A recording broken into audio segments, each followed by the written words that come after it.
We are live. Welcome, everybody, to another Sunday Cinema Watch Party.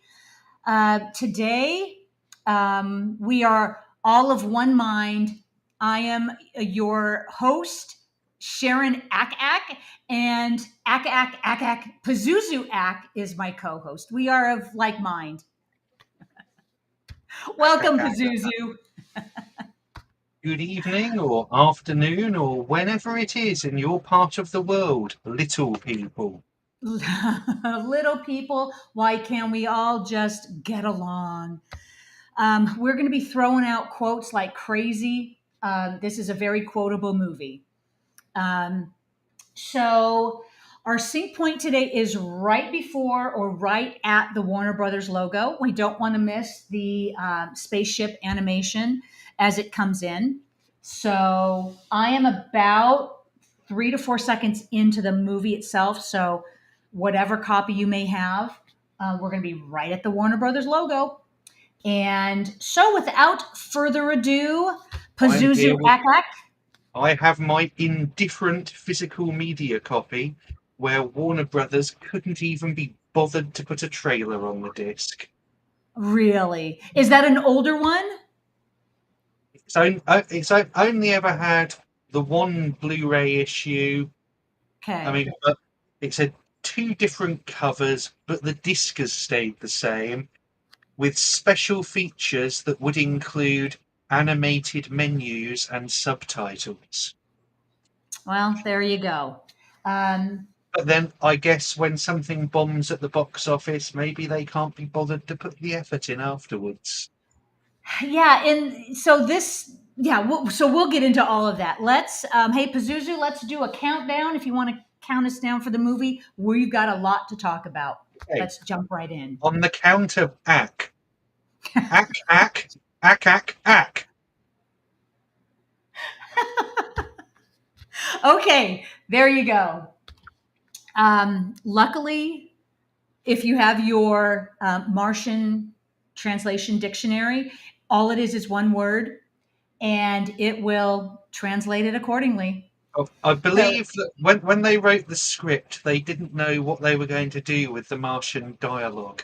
So they just wrote it all in as ack, ack, ack, ack, ack, ack, ack, ack, and decided to keep it. There is a translation machine in the movie. It's hysterical. It will actually give them we some are dialogue. your friends. Yes, exactly. Do not run. We come in peace. So yes, we are right into this. This is a very interesting scene out in the middle of nowhere. So in commemoration of it, I am wearing a T-shirt with a bison on it. If you can get a good look, this is as close as I can to a cow T-shirt. It says "Do not pet the fluffy cows." So that's the moral of the story, guys. Do not pet the fluffy cows. This opening was very controversial with the studio. It went through it had been in every draft of the script up to the 11th, and the studio said to the writer at that point, "We're not having burning cows. If you bring it back with burning cows in, you're fired." And he and Tim Burton couldn't think of an opening they preferred more, so he brought it back the 12th time, and Warner's fired him. And it's still in the movie. You know, that's dedication to the craft. Well, the argument from Tim Burton was that is from one of the genuine Topps trading cards. We're making a film about the trading cards. Yep. Okay. And so that segue was going to take me into the post that there's a couple people. Oh no, it was Mad Matt that posted that the Topps trading card collection from 1962, an image of that, and it's interesting, the whole thing with the Topps trading cards, because this comes from the chap who wrote the screenplay, Jonathan Gems. He'd worked with Tim Burton doing some dialogue polishing on Batman 1989, and then Burton tried to get him to work on various other projects. So, for example, he wrote the famous unmade script for Beetlejuice Goes Hawaii, which was going to be the Beetlejuice sequel, and Tim Burton had the choice of doing that or Batman Returns with full creative control and final cut, and sadly went for Batman Returns because I like the sound of Beetlejuice Goes Hawaii. Hmm. Returning from this Hawaiian segue, for Tim Burton's birthday that year, Jonathan Gems got him two sets of trading cards that he found in a found in a shop local to him. They're both original top sets from the 50s. One was called Dinosaurs Attack. One was called Mars Attacks. Burton loved them. He wanted to do the film Dinosaurs Attack about dinosaurs attacking LA. Except they got wind that Steven Spielberg was making a Jurassic Park sequel at the time that might have involved a T-Rex rampaging through the city. So they decided they'd do Mars Attacks instead. Good call. And so you had mentioned it flopped at the box office. This really, I think this made its money back at the box office, and that was it. It was not a gangbuster. It was not a blockbuster, but No, it did okay. uh, budget 100 million, box office 100.1 million. Then you add on the marketing costs, which will probably have been the same as the budget again, Hmm. and it won't have made money. Yeah, well, the figures that I had seen was the budget was anywhere from 60 to 80 plus a 20 million marketing budget. So that does put it around 100 million. So I guess it depends on who's reporting, when they reported it. Um, so I kind of hope it made its money back. It was not a stinker of a movie by any means. It just wasn't a blockbuster that I look back at it now, and it should have been. It really should have been a lot more than it was. It had It, it has the plot, it has the stars, it has the dialogue, it's got it's Kathy I, I, I, Martians. I think it tells you everything you need to know about the global box office. That this is the year of Independence Day, and Mhm. Independence Day is the one that's a massive global smash. Exactly. Mad And Matt said the exact same thing. Ironically, Mars Attacks came a few months after Independence Day. and I So mean, and I mean, had it part of not it been for is that, that when you get two of these films come out at the same time yeah, about the same sort of thing, usually either neither of them does well or only one of them does well. So yeah, when you have Armageddon and Deep Impact, it doesn't matter that Deep Impact is by far the better film. It did yep, worse at the box office because it wasn't Bruce Willis versus an asteroid. yep, You know, when you have exactly. One House Down and Olympus Has Fallen, which are exactly the same film with different casts, well, the one with Gerard Butler did better. Don't know why. Here, well, you have got virtually identical films, right down to the president's character giving a risible, rabble-rousing speech towards the conclusion, and Oh yes, yes. people, the little people, just happen to prefer the other rabble-rousing speech. Um, well, yeah. So the movie we're about 7 minutes in. Let's do a roll call and see who is here today. We have Hell if I Know, Miss Swift, Mad Matt. Let's see, Calbot. Let's see, I don't want to miss anyone. Sith Sister. Who else? There we go. In the YouTube. And we have over in our Discord, we have Mr. Furzel, Fraglord. Um, Probably Fraglord's going to be popping in and out. So if we're lucky, we're gonna be chatting with him a little bit when he gets back. James Hellier, you are in the chat too. I'm All talking to right, the little people. the little people. Yeah, we got Sis Sister, Miss Swift. We got the whole crew over in Discord, I think. Matt's over there. All right. I mean, because the Good thing crew is, today, guys. at this stage Okay. in Tim Burton's career, he basically was seeing that he couldn't really do much wrong because he'd come off this great streak of films where pretty much everything had been a hit, from Pee Wee's Big Adventure through to Ed Wood. So the studio were just kind of letting him do what he wanted with certain limitations.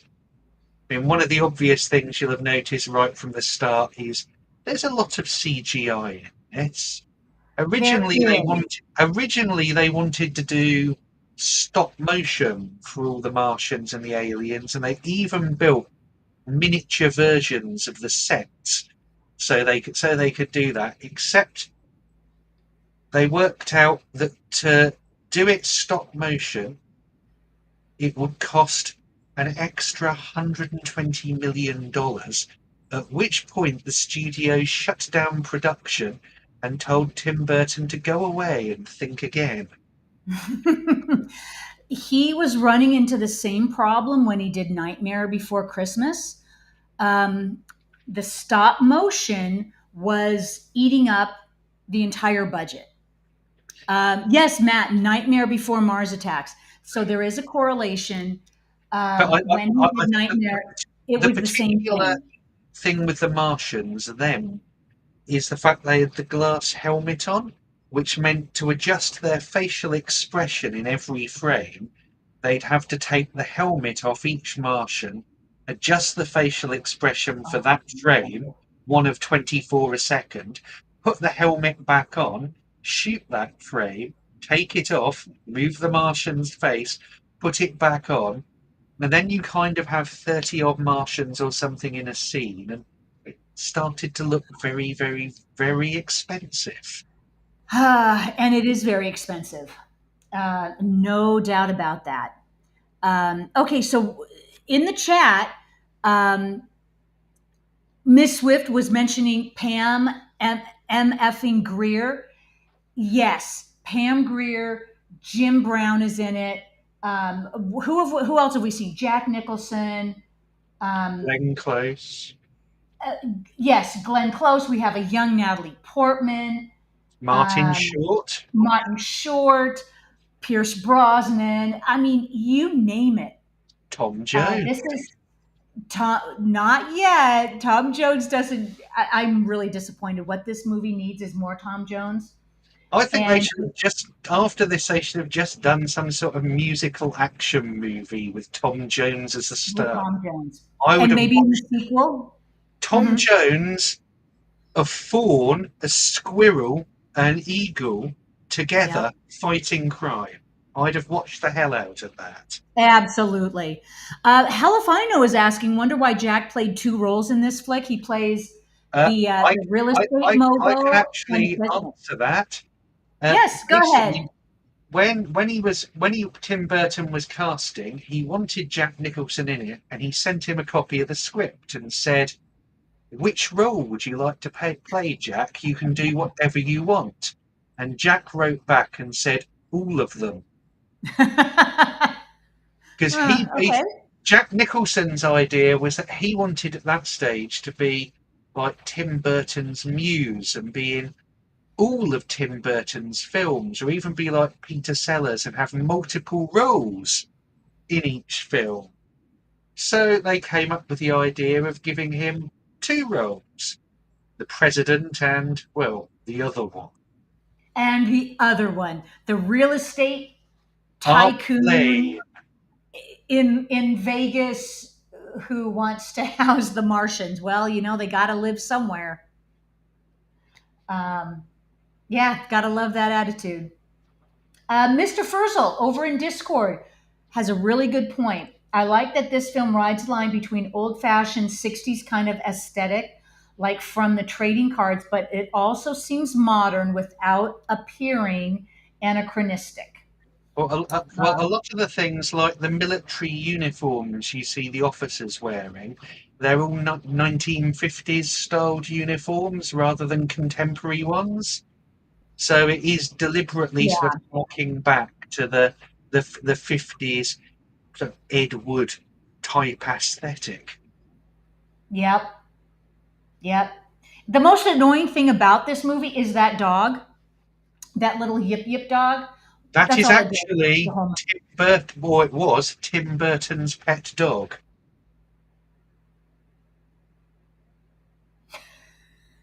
So Why, why would I it not be surprised?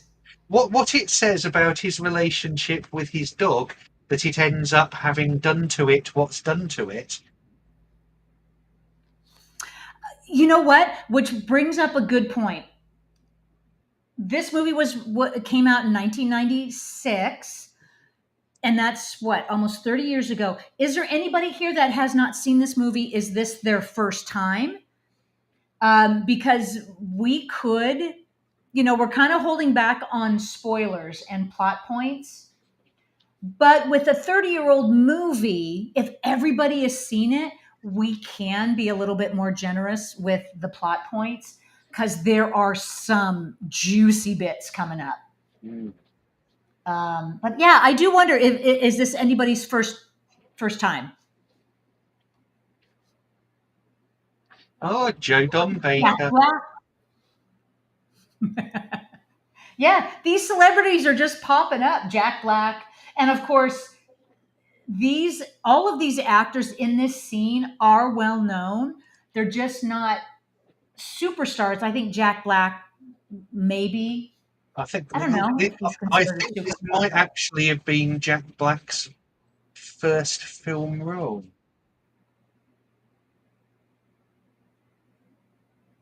So you'd recognize these actor. Yeah, Mad Matt. The title itself is a major spoiler. Yes. Oh, Mr. Furzel, here's a trivia question. I think I know the answer to this. What other flicks have Jack Black appeared in where he was actively a jerk? I I still know what you did last summer. um, does the Jackal count? The one with Bruce Willis and Richard Gere. I don't know That's if a he was so bad much. movie.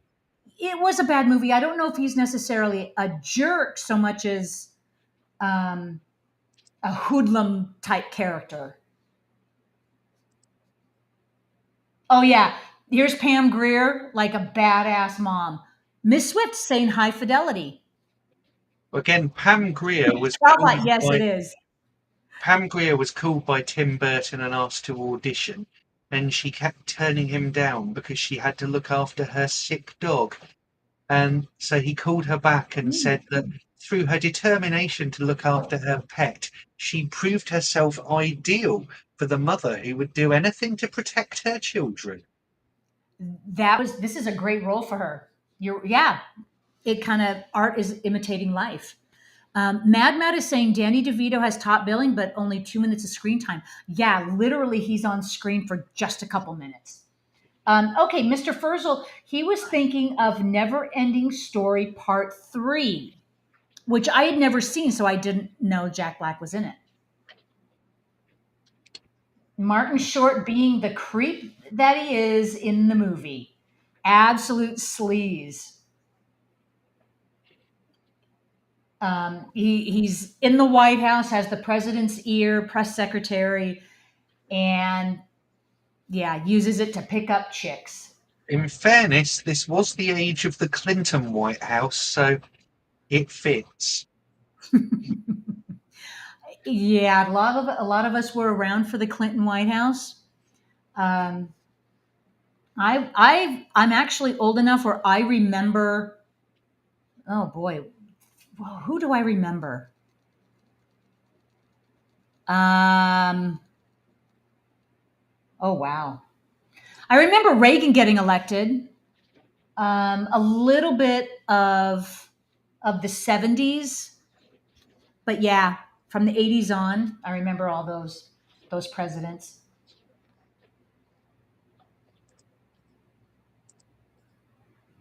And in a way, this movie it does poke fun at our gullibility and our naivete, I guess you'd say, in our response to this alien invasion. Mm. And yeah, and we don't have to get into like this big political debate, but it is interesting to see how in this movie how they portray the White House, how they portray politicians. Well, I mean, it's It's part fun. of what you get in American cinema at the time when you're having things like the Bill Pullman president in Independence Day, or Harrison Ford as the president punching Gary Oldman off his plane in Air Air Force Force One. One. Is you're getting like real cinema wish fulfillment from America because was going through a period where the president wasn't living up to those sort of ideals. So the cinema's then presenting what they'd like him to be. And then Tim Burton kind of does the opposite and presents him as a TV dinner eating moron who says, why can't we just all just get on? And the with the first lady more interested in aesthetics and designing the White House than So what could the aliens tell us? Quite a lot about Mars, I expect.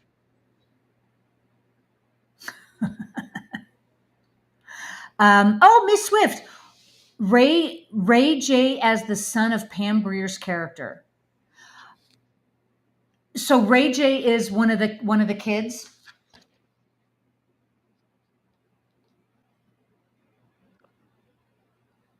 Okay. Oh, and my phone has locked up. There we go. Ah, Ray J is an American singer and songwriter.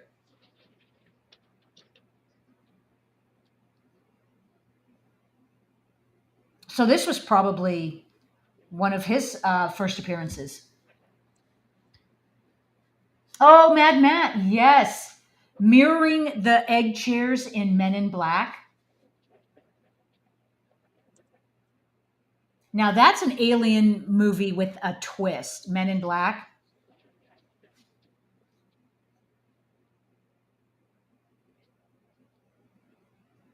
You'd think the president and first lady would be a little bit more engaged, but no, they're just in the White House sipping on Having what, their champagne, TV dinner. eating their TV dinners.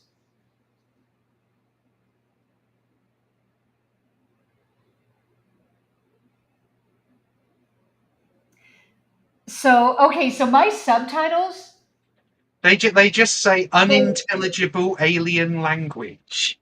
yeah, and so it's all just ack. I would much prefer it if my subtitles did say ack ack ack ack ack ack ack That's ack it, ack just ack ack. ack. And so Pierce Brosnan as the professor, the scientist, Who knows nothing. I always thought the character he's playing is very much a rip-off of the British science fiction hero Quatermass from the 50s TV series and films, because he always seemed to be plucking explanations from the air from about what was going on. And What it I makes no sense. and also what I particularly like about his scientist in this is that, like in 50s films, he's a scientist, which means he's an expert in every single field of science. He's not a botanist or a physicist or anything like that. He can do all science. So he's just done biology, and now he's on to translation machines. Based on one transmission from the Martians, they can dissect their whole entire language. I And prefer the linguistic interpretation from the movie Arrival now, with my Amy question Adams. is, does anyone, when it starts up, recognize the voice of the translation machine?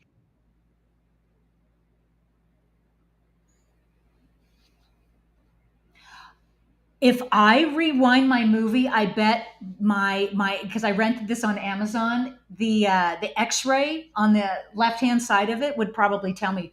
Um, It's Roger L. I have the Jackson, volume and down. as the result of doing this, he was given the voice of Ghostface in Scream.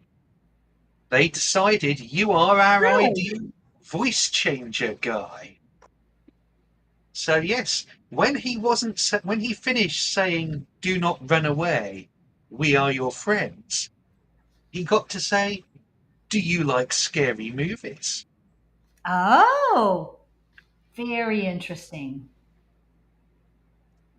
Yeah, because that movie came out about the same time this one did. Yeah, Hell if I know. I yeah, is Hell if I know says God I miss the '90s. And yeah, aside from the '80s, which I remember really well, the '90s were also almost a carefree kind of decade for me. Um, yeah, '90s was a lot of fun. And it's interesting that although this obviously they weren't doing sort of really reacting to Independence Day, other than knowing there's a big film with a similar theme being made. But you do have several points where the films are remarkably similar. So we just had the lady with her weird UFO cult, who you had Yeah. just like in Independence Day, who gather on top of the tower block to go, "It's green, it's glowing, it's opening up." Yep. That's Annette Bening, who is one of my favorite characters in this movie. Yeah, and she is like that. When the Martians do come, she's up on her car, just kind of celebrating it. Yeah, and so But I don't want to give anything away here. I just find it interesting that you get those bit that they've not seen one another's films, but they come out with things that are very, Mhm. very similar, despite tonal differences and everything else.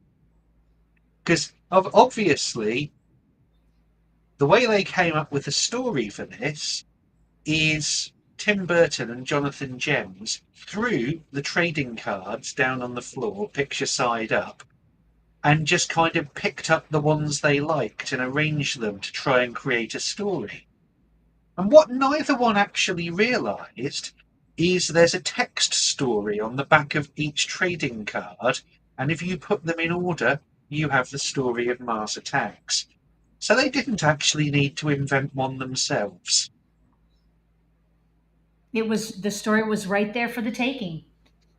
Isn't that interesting how different independent productions from one another can come up with the same kind of movie, release it at the same time, um, and that has happened before.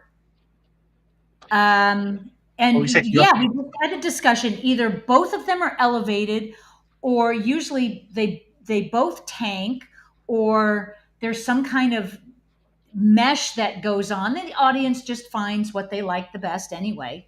usually what happens is when the studios work out this is happening, they end up in a race with the theory being whichever one gets their film out first will do better. Exactly. Exactly. Yes, Miss Swift. Paul Winfield from Wrath of Khan as the general who's not Rod Steiger. General Casey. Yep, exactly. Also, Paul Winfield from The Terminator. So he has Oh, as the police detective. a Yes, prior experience of hostile alien life. exactly.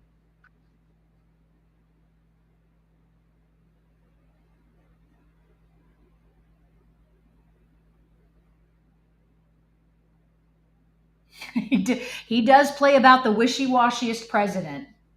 Well, do you know on set the sound designer as a joke when Nicholson walked in first time played Hail to the Chief over the PA system. And they started doing it each time Nicholson came on set. And in the end, he built it into his routine to psych himself up in character. So he'd walk around the set, shaking hands with people a couple of times, all to hail to the chief before he started any of his acting as president. So he was in the right headspace. So, I mean, that's method, right? He's the president, so he's going to be the president. And he probably had a lot of fun with that. And we're about to have the Ben Stiller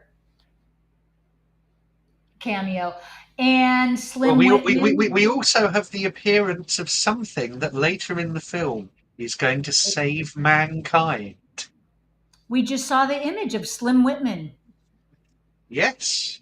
There you go.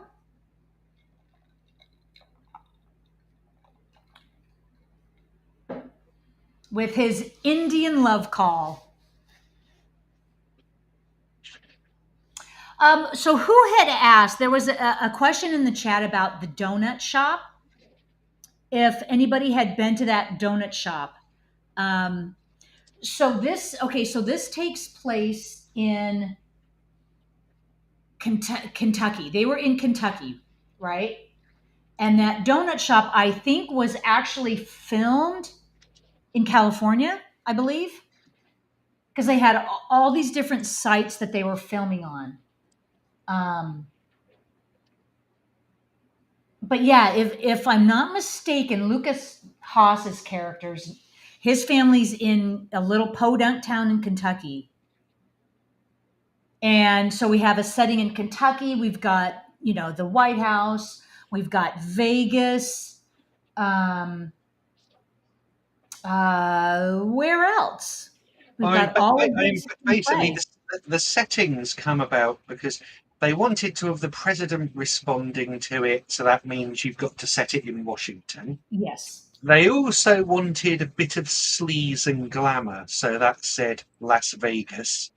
And then Yep. they kind of wanted the Midwest to balance it out a bit. So you've got Hicks. Oh, yes. Pam Grier was her character is in anybody. I want to say Chicago. No, but that's not right because no, they have to be in DC because of the kids later on. They go um, on a field trip. Interesting, Miss Swift. Armageddon should have had Bruce Willis or Michael Clark Duncan punch the asteroid out of orbit. Now that's not fair. Neither of them are Jason Statham. Or Jason Momoa. If it was Jason Statham, Or Chuck Norris. you could have just called the film Asteroid Puncher. Yep, there you go.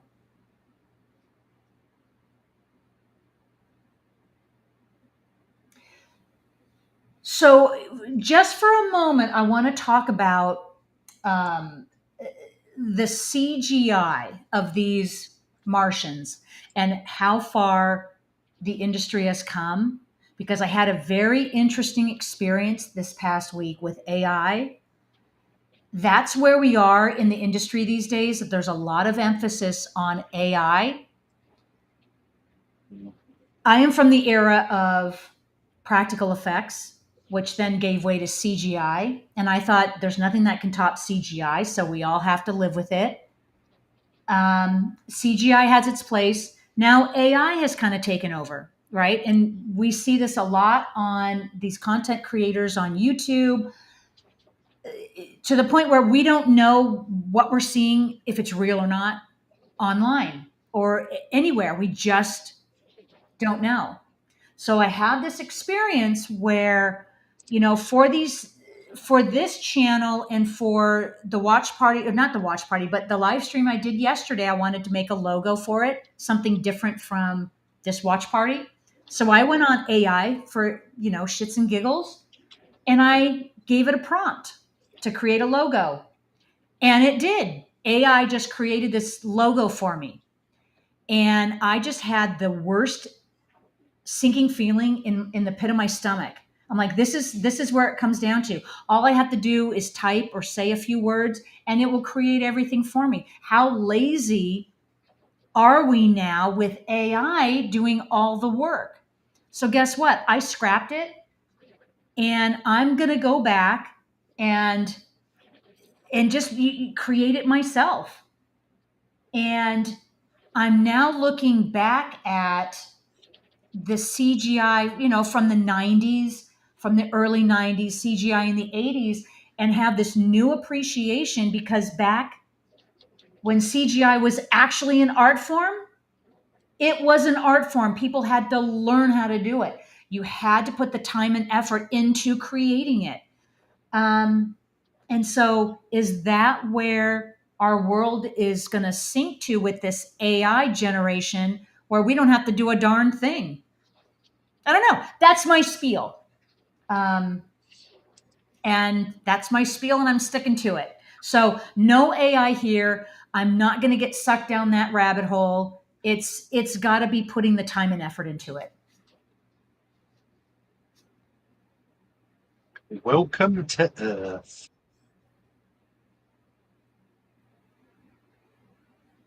So, okay, so in this scene, the president is nowhere to be seen. This is a military operation, but they are so ill-equipped, so ill-equipped. They're there with their cutting edge 1950s technology like Huey helicopters and Yep, yep. Okay, so Annette Bening's character, Barbara Land, she is just by far the most interesting character here. Yes, Calbot, AI leads to Skynet. Do you want Skynet? Absolutely not. I think it's too far down the road. I think with AI you can't pull back, but someone has got to put some stop gaps in place. Um, because I just kind of shrug my shoulders and think, well, everybody's going to be using AI. It's going to get to the point where there's no originality. Everything is done for you, and so be it. But forget it. I'm an analog girl in a digital world, um, and I do want to credit where I did hear that from. Do we all remember Carla back in the Creator VC days? Carla's the one that said that, and it just hit home for me because that's how I feel. I am so analog, and I want to keep up with technology. And I'm learning the programs, and I'm going to I've use just it. while But you were AI talking, is, I've produced some AI art combining two of my passions and have hmm, dropped it into Discord. have you really? There you go. Okay. John Pertwee's Doctor Who, Kung Fu fighting Christopher Lee's Dracula in a Gothic castle in a comic strip book. Now, is he one of the latest Doctor Who's, or No, is he not, one of the ones going back? 1970 to 1974. Okay, he's one of the first Doctor Who's. The Okay. third. Miss Swift, that scientist may look familiar to some. And Matt said Venusian Aikido. Yeah, I'm not Correct. familiar with that. Oh, Calbot is mentioning my company is forcing us to use Copilot to help with coding. I keep telling them I don't want to, I won't use it because I actually know how to do my effing job. Absolutely. Absolutely. I mainly use AI to produce pictures like that of things that amuse me. Yeah. See, that's fun. AI has its place. So if But I to can the get my, point if I where, can get myself a nice image like that, I can chuck on my socials. I'm you know quite what, that's happy. great. But you don't want to let AI take over where the point where we don't have to learn anything anymore except what program to use. So I think here, Michael J. Fox was actually showing the symptoms of his Parkinson's. So he was trembling a lot. So they deliberately put him in situations that looked dangerous in the film so they could explain it dramatically as being to do with his character's fear. Because Ah, very interesting. because at that point he'd not yet come out publicly as Right. having Was Parkinson's. this about the time that he had his TV show? And it was during the TV show that he really clued into those symptoms because they were more frequent.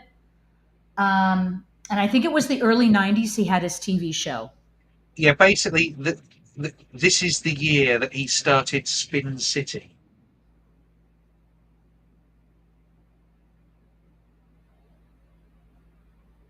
Okay, briefly, I want to mention. Oh, well, I can mention it afterwards because this is the pivotal scene where this goofball general, who knows what the hell he's doing here. He's thinking he's some kind of genius in communicating. Um, you got to say in this movie, our military is not really grandeur in its capabilities at this point. Has to be said in Independence Day, the military largely gets taken out at the start. And so, what we see here is this is just it is a fun scene. The Martians are just going to do what they're going to do, and we are just like chickens with our head cut off, don't know what to do. We get our asses kicked. And I love this guy, more worried about getting the translation machine working than figuring out what the Martians want. The Martians are armed. I like Rod Steiger's General Decker, who's just really pissed off his men haven't been allowed to start shooting yet. Exactly. And I think his character, Rod Steiger's character, is back at the White House. Yeah, He's not here. he's doing lots of eye rolling while watching it on the television. Yeah. So this reminds me of how they treat the captain on Star Trek. They want to pull the captain back from unknown confrontations, unknown experiences, keep them back in case of danger. But with something like this, you would expect the president of the United States to be there. I'm not sure that ended up too well for the Secretary General of the United Nations in V. So Ooh, at the moment the Martians start firing, there's only what, 8 of them on the ground. Our military should have taken them out. what with with their carbines and 1950s Pershing tanks. Yep.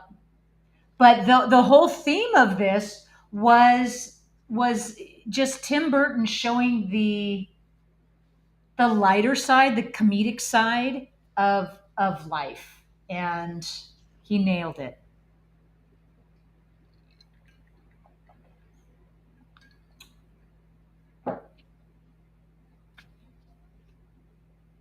I think you just have to love the childish glee of the aliens as they destroy everything. It was, and they're killing because they want to kill everybody. Yes, sis sister. Yes. Well, that escalated quickly. It sure did.